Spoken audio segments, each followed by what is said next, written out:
Ang bilis lang ng pangyayari mga boss no, eto ilang araw matapos ngang i-anunsyo dyan dito nga ni Shams Charania ang pag-agree ng 1-year deal ni Brody Russell Westbrook para sa Sacramento Kings. Eto mga boss, nasa Sacramento na etong si Brody at official na pumirma ng kontrata dito nga para sa franchise ng Sacramento Kings.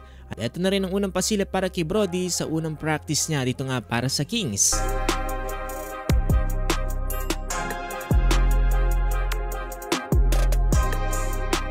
Ilang araw matapos nga mag-post dito nga ni Shams Charania patungkol nga dito kay Brody Russell Westbrook. Eto kanina lamang ay official lang ang pumirma ng kontrata etong si Brody Russell Westbrook. Nakita natin dito sa video na to mga boss no, na mukhang masayang-masaya naman etong si Brody. Base rin sa video footage na ito ay number 18 ang susuoteng jersey number dyan dito nga ni Brody para sa Sacramento Kings. Para sa mga hindi nakakaalam, pang 18th season na rin ngayon ni Brody Russell Westbrook dito nga para sa NBA. Kaya siguro number 18 ang pinili niya dito nga para sa Sacramento Kings.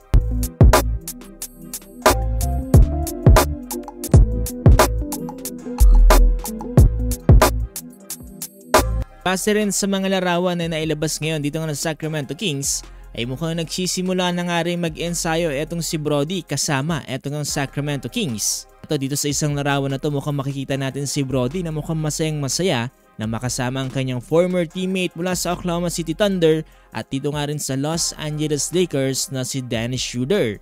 Totoosin mga boss no, halos merong similarity etong si Dennis Schroeder at Russell Westbrook.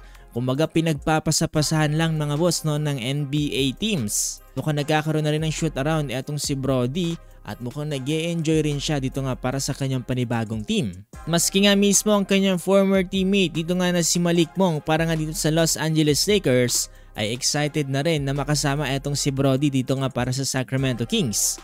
With Russ, if I hope everything goes through with the physical and everything, hopefully we can pick him up.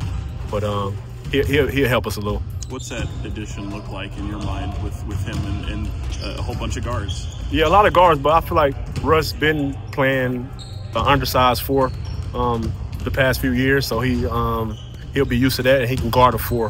Hopefully mga boss, maging okay ang NBA season ngayon dito nga ni Brody Russell Westbrook para nga dito sa Sacramento Kings. Sa gayon mga boss, no, mas maging maunlad pa etong si Brody at kung sakasakali man hindi pa rin mag-workout dito nga sa Sacramento Kings ang kanyang career, ay sana meron pa rin mga NBA teams na kukuha dito para kay Brody. Kung natin panoorin mga boss na ang pag-welcome ng Sacramento Kings ito nga kay Brody Russell Westbrook, ay huwag niyong kakalimutang i-follow itong ating page for more basketball updates kagaya nito.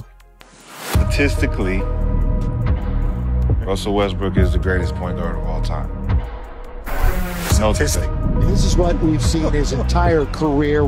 Everything's predicated on his explosiveness.